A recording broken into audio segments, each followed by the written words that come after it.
Tara mga ka-diskarte chicks, panoorin natin kung paano mo magagawa na maging kaakit-akit sa mata ng isang babae. Bago natin simulan ang video na ito, gusto kong linawin na nais kong maging positibong impluensya sa inyo, mga taga-nood ko, sa isang magandang paraan. Pero kung ang layunin mo sa pag-watch ng video na ito ay makamit lang o pagsamantalahan ng isang babae at wala nang iba, sana ay wag mong gawin yun. Hindi magandang ugali yan. Hindi ito ang style ko. At kung iyon ang iniisip mo, mas maganda pang manood ka ng ibang video. Ang layunin ko dito ay malinaw. Gabayan ang mga lalaking seryoso sa kanilang intensyon na magkaroon ng matagalang relasyon sa isang babae. Isang relasyon na naiiba sa mga ibang lalaki. Ang lalaki ay iba sa babae pagdating niya sa aspetong sexual. Ang babae ay mas emosyonal, mas kumakapit sa kanyang damdamin. Kung paano sila pinupuri at kung paano ipinapakita ang kagustuhan sa kanila. Ang emotional bonding natin ang dapat nating bigyan ng pansin.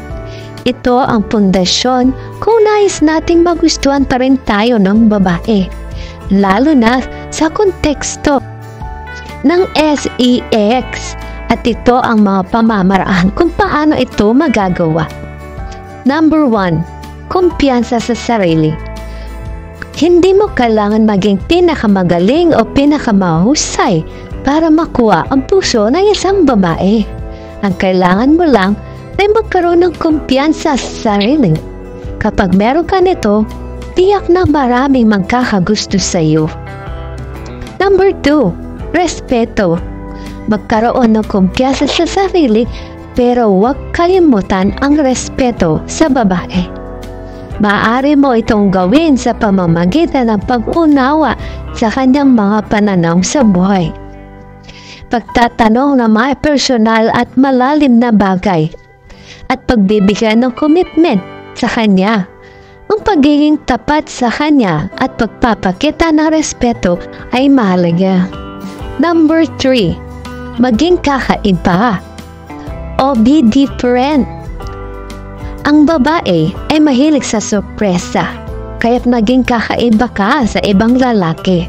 Iingat mo ang iyong sarili sa pamamagitan ng pag-alok ng kakaibang karanasan.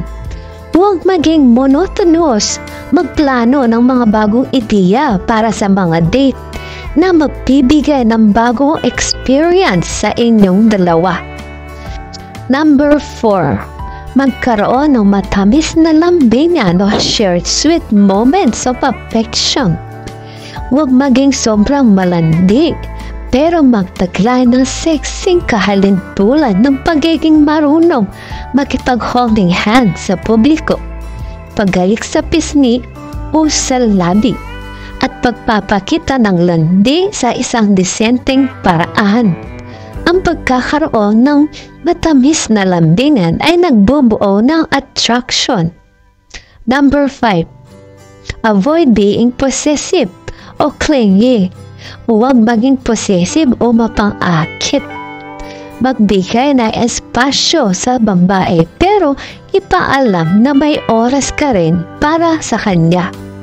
Huwag masyadong magpakita ng pagiging available. Magplano ng tamang oras para sa inyong date para magkaroon ng matinding physical tension o attraction sa isa't isa.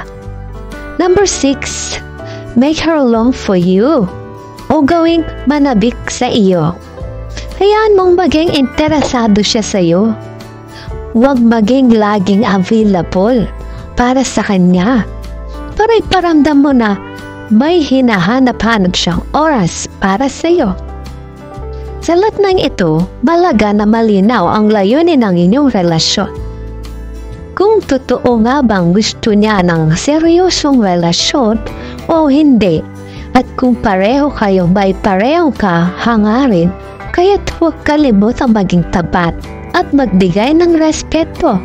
Dahil sa huli, may karmang nakatapat sa atin. Maraming salamat sa panonood. Huwag kalimutang mag-like at mag-subscribe.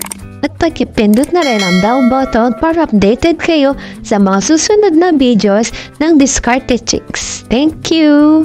And good luck sa inyong panliligaw!